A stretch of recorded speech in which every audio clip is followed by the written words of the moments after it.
Bonjour, c'est Marie-Feuille. Bienvenue au 86e exercice du défi des 100 jours de Lilou Massé pour trouver sa mission de vie et se réaliser pleinement. L'exercice du jour s'intitule « La foi de réussir » et Lilou nous explique que nous devons avoir confiance en nous et en notre mission de vie si l'on veut réussir. Sans cette foi, nous ne serons pas récompensés. L'exercice du jour consiste à noter ce que le mot « foi » évoque en nous et à décrire notre rapport à notre propre foi en la vie. Longtemps, j'ai associé la foi à la religion et au fanatisme, cette confiance aveugle en quelque chose qui n'est pas vérifiable et pour lequel les gens créent des horreurs, genre les croisades dans le passé ou le terrorisme aujourd'hui. Ça ne sonnait vraiment pas joli en moi. Et puis récemment, j'ai eu un déclic en mettant le pied dans le monde spirituel et j'ai réussi à dissocier la foi de la religion et à lui associer uniquement cette notion de confiance. Pour moi, avoir la foi en quelque chose, c'est avoir confiance en cette chose. On peut avoir la foi en son intuition, comme en son boulanger, par exemple. Dans ma tête, c'est donc devenu un simple synonyme de confiance. Pour ce qui est de mon rapport à ma propre foi en la vie, c'est plus délicat.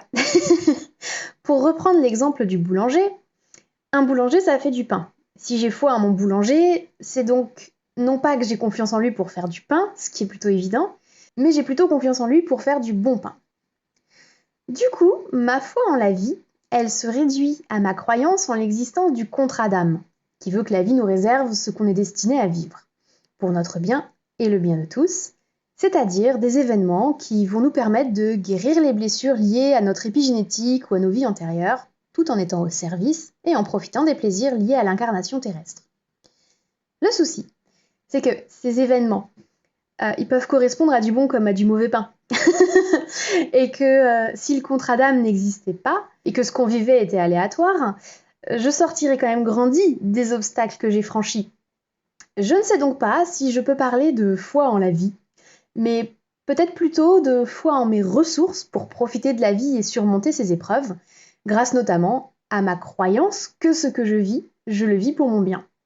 Et de toute façon, contrat d'âme ou pas, ce que je vis m'apporte une expérience, ce qui est forcément enrichissant.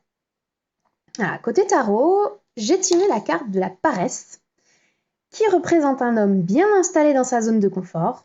Il est posé sur des coussins, il prend le soleil avec un cocktail à la main, il n'a absolument aucune intention de bouger.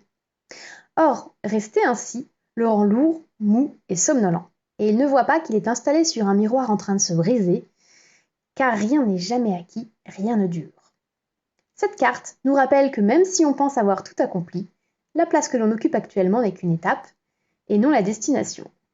Il convient de sortir de notre zone de confort pour aller plus loin.